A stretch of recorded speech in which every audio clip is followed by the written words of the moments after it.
Did you know that two recent phone calls made by Indian Prime Minister Modi have been making waves in the international community? Let's delve into this diplomatic intrigue. To set the scene, imagine this. Prime Minister Modi making not one, but two pivotal phone calls.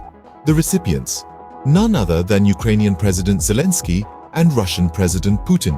These calls, conducted within hours of each other, drew the attention of the global media, and for good reason. Now, what were these calls about, you might wonder? Well, they were about more than just exchanging pleasantries.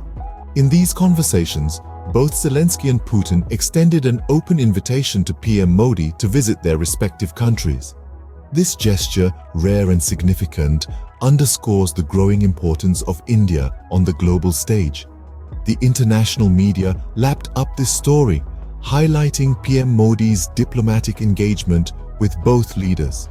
India's acceptance of President Putin's re-election, a stance that stands in contrast to that of some other countries, was a major talking point. But that's not all. PM Modi's subsequent tweet about having a good conversation with President Zelensky further solidified India's consistent support for peace efforts in the region. This show of support, coming amidst the ongoing conflict between Russia and Ukraine, speaks volumes about India's diplomatic role. So what does this all mean? It means that these phone calls were more than just diplomatic pleasantries. They were a testament to India's growing influence and its commitment to peace. And they've put India in a unique position, with an open invitation from both Russia and Ukraine. Clearly, these calls have put India in the spotlight on the global stage. The world is watching, and the next moves by PM Modi will undoubtedly have far-reaching implications. But for now, we can only speculate about what those moves might be. Stay tuned, because this diplomatic dance is far from over. Now, let's delve into the implications of India's response to these calls. In the sphere of international politics, India's stance has been characterized by a keen sense of balance and a non-partisan approach. This was evident in its acceptance of Putin's re-election. While several nations chose to withhold their approval, India stood apart, openly acknowledging it. This move is likely rooted in the long-standing ties between India and Russia, a relationship that has weathered many a geopolitical storm. Yet, India has not been one-sided in its interactions. Prime Minister Modi's tweet about having a good conversation with President Zelensky of Ukraine attests to this. The tweet, simple in its wording, carried a profound message. It highlighted India's unwavering commitment to dialogue, peace, and stability.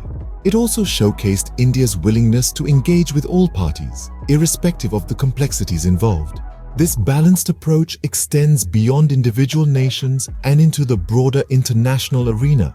India's consistent support for peace efforts, whether it's in the Middle East, the Korean Peninsula, or the current Russia-Ukraine conflict, is a testament to its diplomatic philosophy. It underscores the belief that dialogue and negotiation are the keys to resolving disputes, not aggression or isolation. India's diplomatic strategy is not just about maintaining peace, though. It's also about asserting its global role.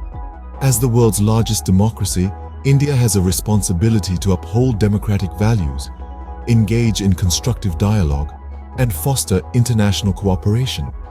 Its responses to the calls from Russia and Ukraine have proven that it's up to the task. In a world that is increasingly polarized, India's balanced diplomacy serves as a beacon of hope. It reminds us that it's possible to engage with different parties, respect their views, and still work towards peace. It also showcases India's growing influence on the global stage, a role it's set to play with increasing prominence in the years to come. These actions underline India's diplomatic strategy and its growing global role. The backdrop to these calls is the ongoing conflict between Russia and Ukraine, now exceeding 756 days. This conflict, initially sparked by political differences and territorial disputes, has escalated into a full-blown crisis that has captured the world's attention. It's in this context that we need to understand the significance of PM Modi's diplomatic calls. The conflict as we know, has been a test of diplomatic relations, pushing nations to take sides or, as India has chosen, maintain a balanced stance. India's approach, while pragmatic, is also a testament to its commitment to global peace. This is where the relevance of the diplomatic calls comes into play. PM Modi's conversations with both President Zelensky and President Putin are not isolated incidents, but rather they represent a continued effort by India to engage in active dialogue with both parties. Now, let's turn our attention to Switzerland, a country known for its neutrality and peacekeeping efforts. Switzerland has often served as a diplomatic platform for negotiations, and the ongoing Russia-Ukraine conflict is no exception. The country is expected to host a peace summit, bringing together the key stakeholders involved in the conflict. The invitation extended to PM Modi to attend this summit is significant, as it underscores India's role and recognition in global peace efforts. However, this invitation also presents a delicate situation for PM Modi. On one hand, attending the summit could signal strong support for Ukraine, especially considering Russia's apparent nervousness about PM Modi's potential visit. On the other hand, a visit to Russia could be seen as an endorsement of President Putin's administration, which has been the subject of international scrutiny. The question now is, will PM Modi attend the peace summit in Switzerland? This decision, while seemingly straightforward, carries considerable weight. It's not just about choosing between two locations, it's about navigating the complexities of international diplomacy and shaping India's role on the global stage. With the world watching, the choice PM Modi makes could have far-reaching implications, not just for India, but for the future of global peace. Let's consider the potential implications of PM Modi's decision. Should he choose to attend the peace summit in Switzerland, it could be seen as a strong endorsement for Ukraine. This decision would not only highlight India's commitment to peace, but also underline its willingness to take an active role in global peace efforts. On the other hand, a visit to Russia could signal a deepening of India-Russia relations. This move could potentially strengthen India's position on the global stage by aligning itself with a powerful ally. However, this could also be seen as a tacit acceptance of Russia's actions, which might not sit well with some nations. Both decisions hold significant implications for India's diplomatic role. Attending the peace summit could position India as a mediator, a role that hasn't been traditionally associated with the country. It could open the door for India to play a more prominent role in resolving international conflicts. This could potentially elevate India's stature in the international community, leading to increased influence and respect. Conversely, a visit to Russia could solidify India's ties with a key global player, potentially leading to increased economic and military cooperation. However, this could also put India in a delicate position, given the current global sentiment towards Russia. It could lead to strained relations with nations that are critical of Russia's actions. Regardless of the decision, it's clear that PM Modi's diplomatic calls have placed India in the spotlight. The world is watching closely to see how India navigates this complex situation. It's a defining moment that could potentially reshape India's diplomatic landscape and influence its future role in global affairs. It's also important to note that these are just potential implications.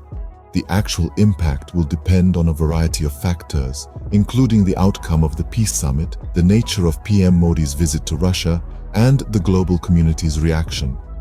The decision is up in the air, but its implications are far-reaching. So, where does this leave us? We've explored the recent diplomatic calls made by Prime Minister Modi to both President Zelensky of Ukraine and President Putin of Russia. These calls were not just routine diplomatic exchanges. They were significant indicators of India's growing importance on the global stage. Both Russia and Ukraine extended invitations to PM Modi, illustrating their recognition of India's role in global peace efforts. These invitations come amidst an ongoing conflict between Russia and Ukraine, a conflict that has been raging for over 756 days. The need for dialogue and resolution is more urgent than ever, Switzerland, with its long history of neutrality, often serves as the diplomatic platform for such negotiations. PM Modi's decision on whether to attend the peace summit in Switzerland or visit Russia is still uncertain. But regardless of the decision, it will send a powerful message about India's stance. If PM Modi chooses to attend the peace summit, it could signal strong support for Ukraine. Conversely, a visit to Russia might be seen as an affirmation of India's relationship with Russia despite the ongoing conflict. This uncertainty and the potential implications underline the complexity of international relations. Each decision, each action, and even each phone call can have far-reaching effects, shaping the course of events on the global stage, and this is where you come in. We invite you to delve deeper, to think critically, and to form your own opinions. What do you think PM Modi's decision should be? What implications might it have for India and for global peace efforts? Thank you for joining us today. We encourage you to share your thoughts in the comments below. Don't forget to like, share, and subscribe for more insights into international affairs.